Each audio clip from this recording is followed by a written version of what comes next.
기적을 믿습니다. 아멘. 현실을 살아가는 부활의 능력과 신앙, 오늘을 살아가는 부활의 신앙과 능력, 이란 제목으로 저와 여러분이 은혜를 나누겠습니다. 고린도 교회에 여러 가지 많은 문제가 있지만 사도 바울이 고린도 교회에 편지를 쓰면서 그 성도들 중에 부활이 없다 라고 하는 성도들이 있다고 하는 거예요. 그래서 사도 바울은 그 부활이 없다는 그 몇몇 성도들을, 그리고 그 주위에 있는 성도들에게 부활의 능력과, 그리고 부활이라는 것이 어떤 것이고, 또한 부활에 대해서 길게 설명한 것이 바로 고린도서 15장입니다. 부활의 능력이라는 게 무엇일까요? 그리고 이 부활의 능력이라는 건 최초 오해하기 있는데, 부활절만 설교하는 것이다, 그런 게 아니죠. 복음이라는 것이 무엇이냐면 예수예요. 복음이라는 게 예수라는 거예요. 우리가 자꾸 복음이라는 게 무엇이냐 그러면 예수라고 얘기 말하면 돼요. 그럼 예수가 뭐냐? 자, 7가지가 그 중에 하나가 빠지면 안 돼요. 성삼일체 하나님께서, 성삼일체 하나님 예수님께서 인간의 몸을 가지고 오신 거예요. 그리고 동정녀 마리아를 통해서 아기로 오신 거예요. 인간으로. 그리고 죽으시고, 그리고 부활하시고. 이게 복음이에요. 그래서 우리가 신앙 고백을 하는 이유가 이 예수 그리스도의 삼일체 되신 예수님, 그리고 인간의 몸으로 하나님이 동정녀 마리아에서 오시고 죽으시고 부활하시고 다시 오시는 것을 고백하는 것이 사도신경에 압축되어 있어요. 그래서 우리가 매일 예배 드릴 때 고백하는 거예요. 우리가 십자가에 대해서는 많이 설교를 합니다. 그것은 무엇이냐면 십자가가 능력이기 때문에 그래요. 구원의 도구요 방편이기 때문에 그렇습니다. 천하 만민 중에 예수 그리스도의 이름으로 외에는 구원을 받을 만한 다른 이름을 주신 적이 없다고 그랬어요. 예수님의 결정적인 사업은 십자가였습니다. 왜 그랬을까요? 십자가는 사망을 이기는 바로 승리의 선포요, 승리의 결정적인 사건이기 때문에 그렇습니다. 사망아 너 쏘는 것이 어디 있느냐? 사망아 너 이기는 것이 어디 있느냐? 사탄은 사망이라고 하는 절대 권력을 가지고 인간을 통치하고 지배하고 조종합니다. 우리 인간은 죽음 앞에 무기력합니다.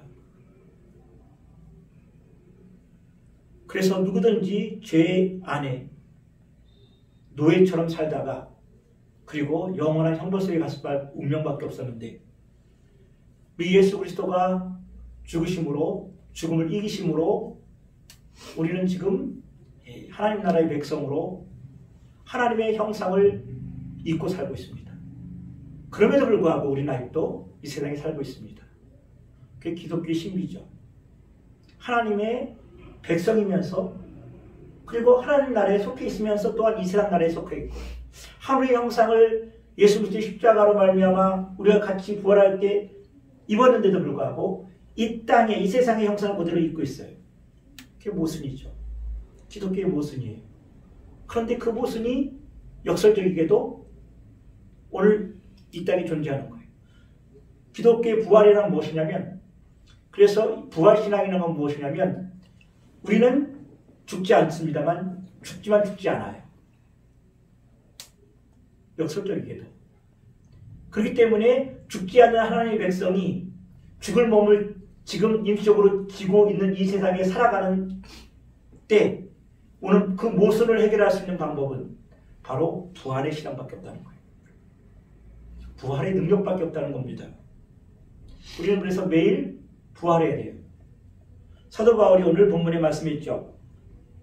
내가 나의 자랑을 두고 단언하노니 나는 날마다 죽노라. 죽어야 부활하죠.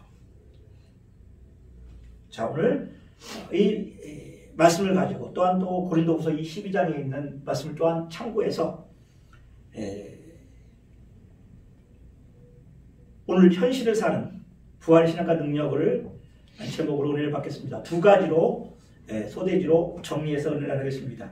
첫째는 이 부활의 신앙의 능력과 은혜는 죽어도 되는 신앙입니다. 죽어야 되는 신앙이에요. 그게 부활의 능력이라는 겁니다. 부활의 신앙이라는 거죠. 두 번째는 약해져도 되는 신앙이에요. 자, 첫 번째부터 살펴보죠. 죽어도 되는 신앙이라는 겁니다. 부활의 신앙과 능력은.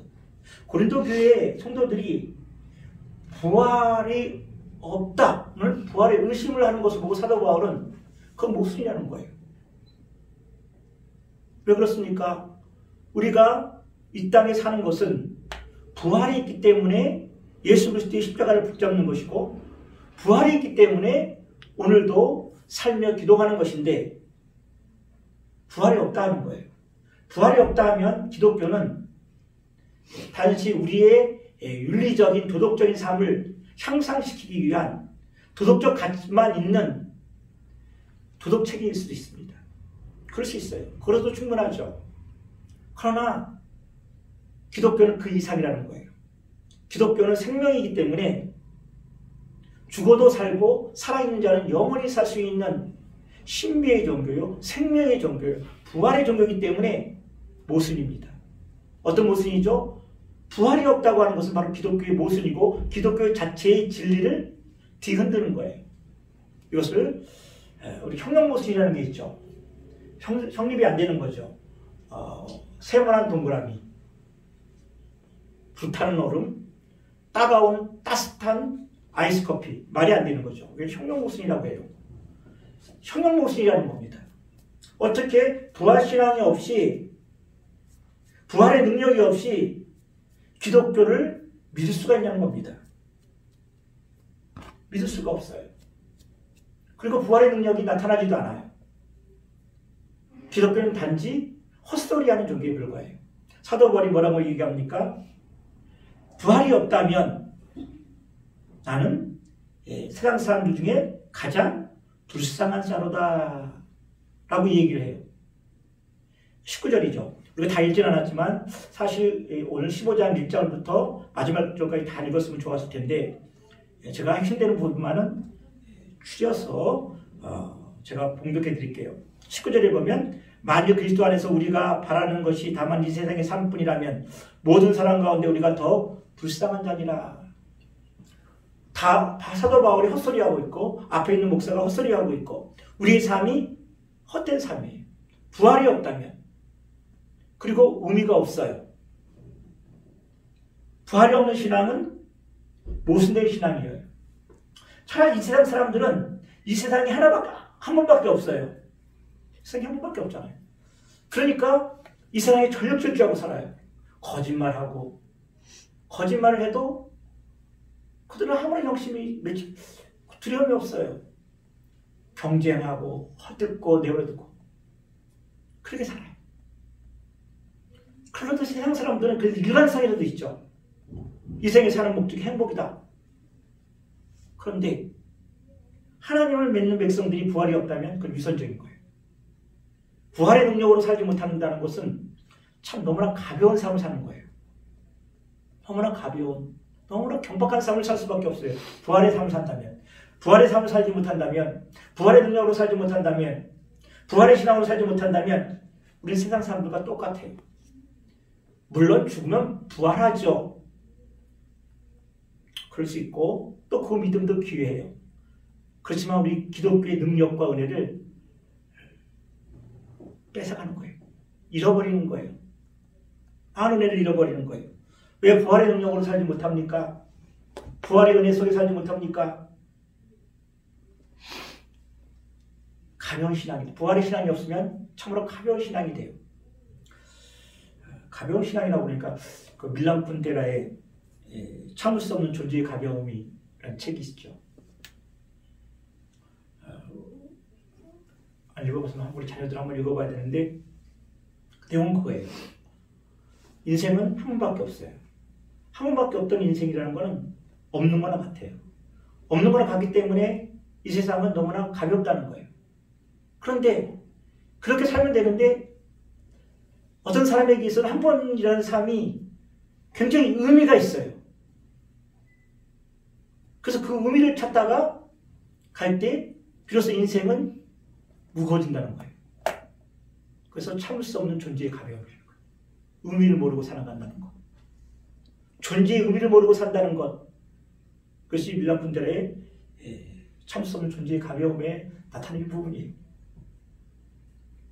우리에게도 마찬가지죠. 그 메시지가 좀 있다고 생각하는데 우리가 부활의 능력과 부활의 신앙을 살 수 없다면 참 너무나 가벼운 신앙이에요. 너무나 경박한 삶을 살 수밖에 없다는 거예요. 그 이유는 무엇입니까? 제가 늘 말하지만 이 세상의 사람들의 삶의 목적은 행복이에요. 그렇기 때문에 한 번 있는 밖에 없는 인생 즐거워 살고 먹고 마시고 살자 해요. 그래서 가벼운 거예요. 근데 하나님을 믿는 백성들의 삶의 목적은 제가 늘 말해요. 우리 영광세교회 성도들은 이제 인생의 삶의 목적을 바뀌어야 돼요. 그렇게 또 그렇게 바뀌어야 되고 바뀌지 않으면 안 돼요. 우리 하나님을 믿는 백성들의 삶의 목적은 하나님을 아는 거예요. 하나님을 아는 거예요. 우리는 하나님의 형상을 지어 살았기 때문에 하나님의 형상을 따라간 인간이 하나님을 알아야 내 자신을 알아요. 내 자신이 얼마나 비참하고 그리고 내 자신이 얼마나 또한 은혜 가운데 있는지를 하나님을 알므로 그 가운데 발견될 수 있어요. 그럴 때 의미가 있고 그럴 때 비로소 삶의 가치가 있는 거예요. 하나님을 아는 것이 목적이라 했죠. 그래야 부활의 능력으로 살아갈 수 있어요. 세계적으로 유명하죠. 어니스트 해밍웨이 무기여 자릴 거라 노인과 바다. 노인과 바다 다 읽어봤죠. 그 자가 부와 명예를 한꺼번에 얻은 사람이죠. 근데 그가 사냥터에서 그 사냥총을 가지고 말년에 우울증을 살다가 스스로 자살했어요. 거의 유언서에 보면 이렇게 얘기 나와요. 내 인생은 필라멘트가 떨어진 정과 같이 허무하다. 모든 세상의 모든 부와 영예와 명예를 얻었지만 그런 필라멘트가 떨어진 정부처럼 허무한 인생을 살았어요. 마찬가지예요. 우리 크리스찬들이 인생의 목적을 행복으로 여긴다면 우리가 하나님께서 우리에게 주신 인생의 목적, 하나님을 아는 것이 목적인데 모순적 현상이 나고 격리가 일어나면 그 사이에 뭐가 끼어드냐면 공허가 끼어들어요. 그 사이에. 그 다음에 그 사이에 허무가 끼어들어요. 크리스찬들이 허무와 공허함, 그것이 그 사람을 지배하는 주된 원인은 그가 가야 할 목적이 괴리가 되어 있기 때문에 그래요.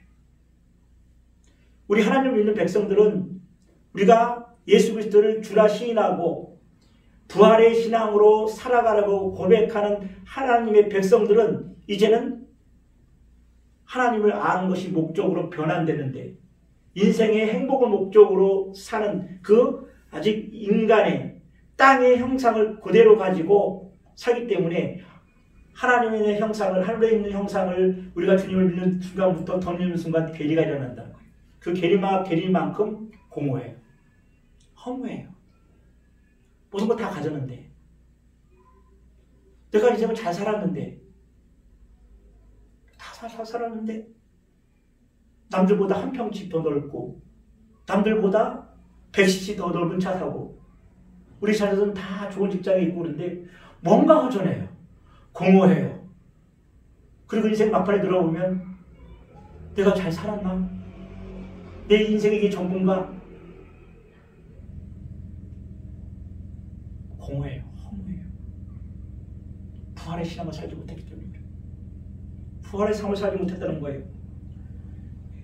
세상 사람들은 죽을 수밖에 없는 운명을 갖고 태어났어요. 생로병사죠. 생로병사 그 가운데 희로애락이 있는 거예요. 한번 태어난 인간들은 다 반드시 늙고 병들고 죽어갈 수밖에 없어요. 그게 죽을 수밖에 없는 운명을 갖고 태어난 인간의 비극이에요. 죽어야만 되는 운명이에요. 그런데 부활의 신앙을 갖고 있으면 죽을 수도 있는 능력이에요. 죽어도 되는 능력으로 바뀐다는 거예요. 내가 죽어도 돼요.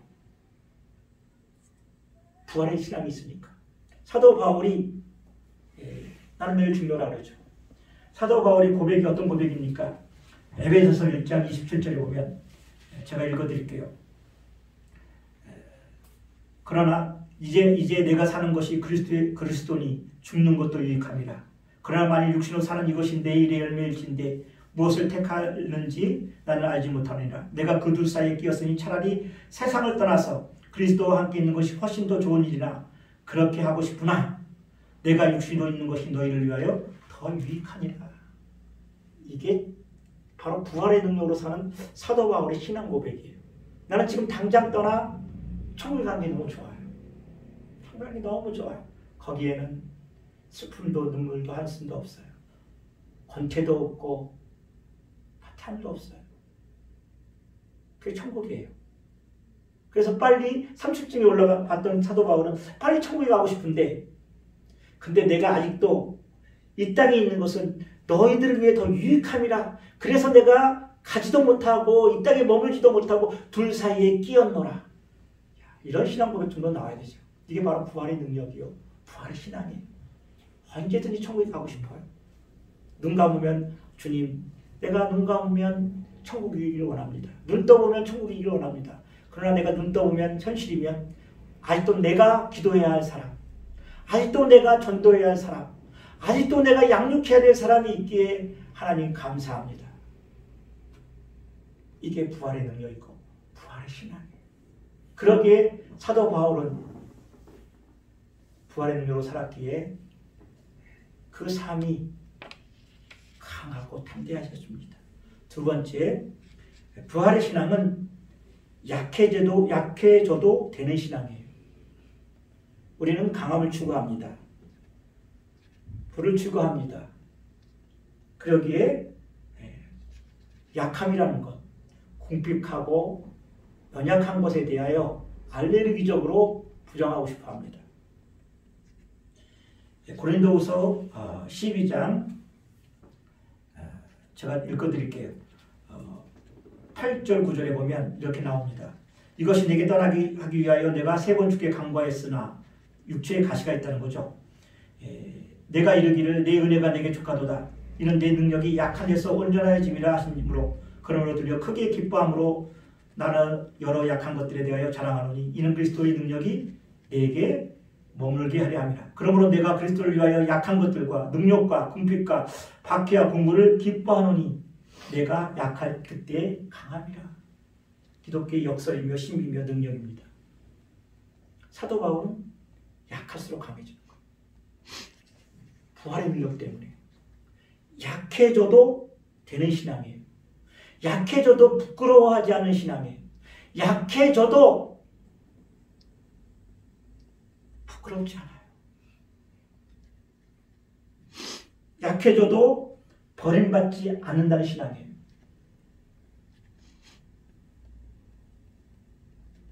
왜 기독교 신앙이 이렇게 본질을 잃어갑니까? 물론 그렇다고 우리는 번영신앙, 기복신앙이라고 합니다. 교회의 번영신앙과 기복신앙이 팽배한 이유는 그것이 바로 우리의 본질, 우리의 본성에 맞기 때문에 그래요. 우리의 본성은 뭡니까? 욕심을 채우는 것, 두려움을 피하는 것. 이것이 내가 어떤 걸 선택하고 어떤 것을 추구하는 것의 본질적인 거예요. 본성이에요. 욕심을 채우는 것, 두려움을 피하는 것. 이게 내 선택의 기준이요, 내 삶의 기준이에요. 그러다 보니까 약함은 죄가 되기도 하고 약함은 불명하게 돼요. 우리가 이런 표현을 자주 하죠. 하나님, 내가 건강하고 내가 믿지 않는 사람들에게 부를 많이 축적하고 내 자녀들이 잘 되고 그래야 하나님 영광이 드러나죠. 선한 영향력 미칠 수 있죠. 저는 그게 나쁜 기도라고 생각하지 않습니다. 근데 늘 제가 말하죠. 하나님 앞에 선하고 정직하게 서보라고. 그렇게 기도하는 내면에는 내 의가 나를 증명하고자 하는 욕구가 없는지를 한번 살펴봐야 돼요. 이게 하나님 앞에 정직하게 쓰는 거예요. 우리가 잘 쓰는 용어가 있죠. 보란 듯이. 그리고 두고 보자. 뭘 두고 봅니까? 뭘 보란 듯이 하겠습니까? 나를 증명하기 위해서 내 의를 증명하기 위한 수단으로 세상이 추구하는 그 행복의 리스트, 행복의 기준, 거기에다가 맞춰놓고 이것이 하나님의 뜻인 양 호도하는 게 바로 기복신앙이라는 거예요.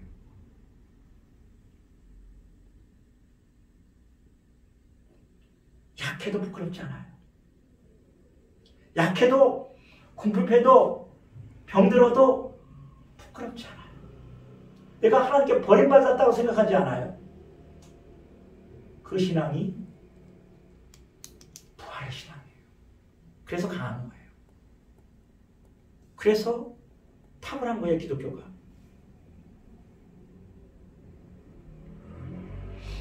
약함을 통해서 하나님이 드러나기 때문에 그래요.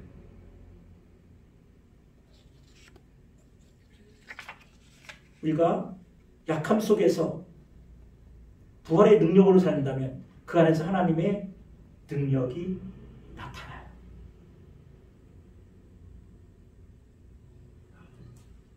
약해도 되는 신앙, 약해도 부끄럽지 않고 약해도 버림받았다고 생각하지 않는 것, 그걸 통해서 하나님은 우리 약함을 통해서 일하시고 하나님의 영광이 드러나기를 원하세요. 이게 기독교의 능력이요, 기독교의 힘이에요. 초대교회 여자와 아이들, 그 무슨 힘이 있어요? 박해이기 때문에 흩어졌어요.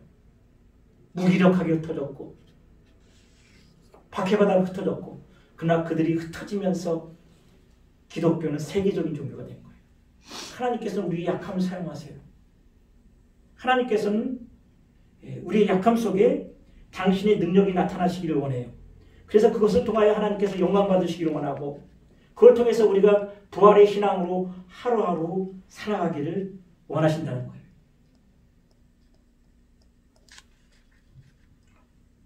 우리가 우리의 인생 사는 목적이 행복이라면, 우리가 다른 사람들의 경쟁에 뒤졌거나 요즘 말로 말하면 트라우마, 상처 생겼다 그러죠. 내가 어릴 때나 환경 속에서 불공평한, 참으로 불공평한 대우를 받고 그러므로 말미암아 내 안에 상처가 생겨요. 트라우마라고 하죠. 왜 트라우마가 생길까요? 그 많은 원인이 물론 심리학적으로 많은 것이 있지만 대부분이 나는 잘 살아야 되고 그리고 나는 행복해야 된다고 하는 의식이 깔려있기 때문에 트라우마가 생겨요. 쇼팽하우어가 그렇게 말했죠. 왜 우리의 인생이 고난이 없어야 되는가? 누가 우리 인생에 고난이 없다고 말할 수 있는가라는 뜻이에요. 쇼팽하우어가 그렇게 얘기했죠. 왜 내 인생은 고난이 없어야 되나? 무슨 권리로? 내 인생이 행복이니까 트라우마가 돼요.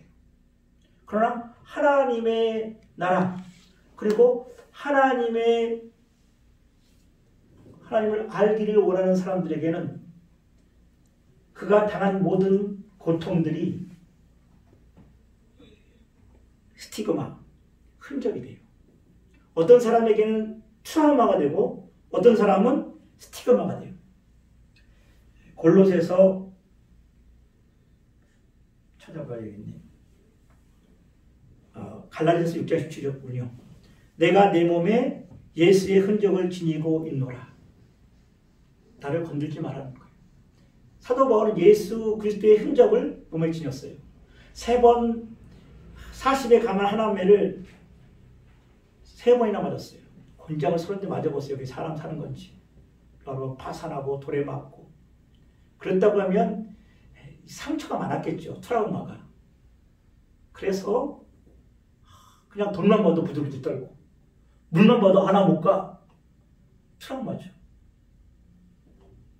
그런데 한 번 돌에 맞았는데도 세 번에 가면 매를 맞고 그런데도 또 매를 맞으러 가. 상처가 없기 때문에. 우리는 그렇게 한 번 맞으면 돌도 보기 싫고 태장만 봐도 즐거워할 텐데 상처가 그런 거예요. 사도 바울은 세 번이나 맞았어요. 상처가 되지 않기 때문에 그래요. 그건 무엇입니까? 흔적이 됐기 때문에. 흔적은 뭐냐면 스티그마. 짐승들에게 소유를 표시하기 위해서 찍는 낙인이에요. 그게 스티그마예요. 흔적이에요. 바로 우리 주 예수님께서 너는 내 것이다. 그리고 하늘의 별같이 하늘에는 별의 영광이 다르고 별의 영광이 다르고 달의 영광이 다르고 해의 영광이 다른데 너는 해의 영광이다 하고 스티그마 흔적을 딱 죽어준 흔적이에요. 그래서 사도 바울은 자랑스럽게 하는 거예요. 상처가 돼야 할 건데 흔적이 돼요. 트라우마가 돼야 될 건데 스티그마가 돼요. 부활의 능력으로 사니까. 하나님을 아는 것이 목적이 되니까 수많은 조롱이 와도 제가 얘기했죠. 말씀드렸죠. 사도 바울이 이제 바나바에게 불려서 안디옥에 불려서 이제 그의 사역을 시작하기 전까지 사마리아에 3년 그리고 자기 고향에서 신학적인 말은 약간 틀리지만 어떻게 10년에서 11년이에요. 자, 지금으로 말하면 서울대 출신이에요. 똑똑하고 출신도 명문가공에 태어났어요. 로마 시민권도 갖고 있어요. 미국 시민권도 갖고 있어요. 그 사람이 10년 동안 집에서 썩는다고 생각을 해봐요. 얼마나 상처가 되겠어요. 아니 그렇게 공부시켜고 똑똑하고 로마 시민권도 있고 명문도 좋은데 오늘 집에 들어와서 아무것도 안 해. 얼마나 눈시밥을 줬겠어요. 그 상처가 없어요. 그게 흔적밖에 없어요. 하나님께서 내게 찍어주신 흔적. 왜 어떤 사람에게 트라우마가 되고 어떤 사람은 흔적이 됩니까? 어떤 사람은 트라우마가 되고 어떤 사람은 스티그마가 됩니까? 목적이 다르기 때문에. 나는 맨날 상처 입었다. 나는 어느 집사님 때문에 상처 입었다. 뭐 상처 입었다. 행복 때문에 그래요. 내가 나보다 잘나야 되는데 나를 증명하고 있는데 잘 되니까 상처가 있는 거예요. 하나님을 안다면 부활의 능력으로 산다면 괜찮아요. 내 능력, 내가 약해지면 강해지라. 그것을 통해서 상대방이 예수 그리스도를 안다면 나는 기뻐하고 기뻐하노라. 사도 바울이 그랬죠. 갈라디아서인가? 어떤 사람들은 나를 시기하여 예수를 전한다는데 그래 나를 시기한 건 이 모양이나 저 모양이고 예수가 전파되는 건 예수니 내가 기뻐하고 기뻐한다. 시기가 없어요. 질투가 없어요. 상처가 없는 사람이에요. 누구보다 더 많은 상처와 누구보다 더 많은 갈등이 있어야 할 사도 바울의 스티그마, 부활의 능력으로 살기 때문에 그래요. 시간이 많이 지났습니다. 말씀을 정리할게요. 우리는 약해져도 되는 신앙. 어느 누구 유명한 베스트셀러처럼 미움받을 용기. 상처 입어 약해져도 되는 신앙. 죽어도 좋은 신앙. 믿음받을 용기. 어디서 나옵니까? 부활의 능력에서 나옵니다. 부활의 능력에서. 내가 이 사이에 끼었다. 내가 사는 것은 이제 내가 사는 것이 아니요. 바로 내 안에 있는 그리스도가 사는 것이다. 나는 지금 천국에 가도 괜찮아. 아니 너무너무 좋아.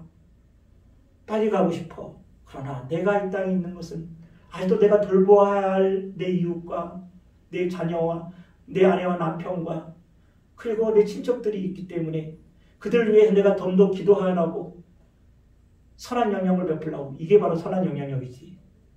기도하고 전도하라고 예배하라고 더 섬기라고 있는 거야. 그렇기 때문에 내 나머지 삶도 유익해. 이게 부활의 신앙이고 부활의 능력이고 부활의 삶을 사는 겁니다. 기도합니다. 우리 3분간만 같이 기도합시다. 하나님 내게 부활의 능력을 주옵소서.